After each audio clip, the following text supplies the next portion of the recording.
Sullivan killed her to cover it up, then buried her body in the well behind his house. He later forged documents to adopt the baby who turned out to be Marcus Oliver. Was there any accomplice? Another voice cut in. We're expanding the investigation. But Mrs. Sullivan, Clara Simmons, is fully cooperating with the police. In cell number 4, Vincent sat motionless, staring blankly through the small barred window. Carmen walked in and sat across from him. Is there anything you want to say before the case moves to court? Vincent didn't answer. He closed his eyes, leaning his head back against the wall. Carmen opened her notebook and read aloud, on August 12, 2004, Anna Oliver disappeared from town. You were the last confirmed person to have contact with her. That night, several neighbors reported hearing loud arguing from your house. 3 days later, you returned from an orphanage with a newborn. And? Vincent opened his eyes. And now we have DNA evidence proving the child was Anna's son. Do you understand what you stole? Vincent sneered faintly. An illegitimate kid? A woman who dared to blackmail me with that brat? By taking her life? Carmen pressed.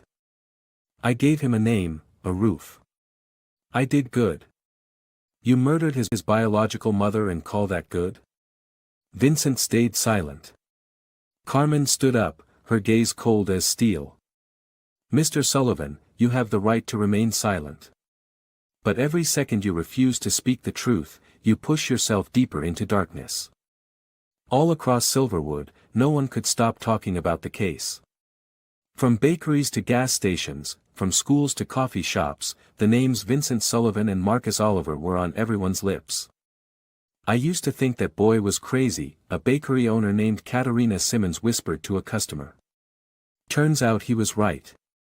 He saw it all when he was just a little kid. And Mr. Vincent.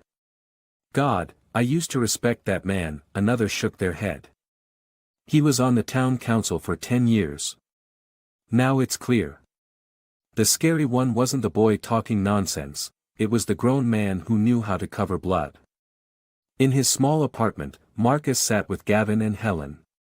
On the table were the case files and an official death certificate. Anna Oliver, deceased August 12, 2004, cause, homicide. How do you feel? Gavin asked. Marcus stared at his mother's name on the paper. Relieved. But also, empty. Helen squeezed his hand. Your mother has her name back. And you have your truth.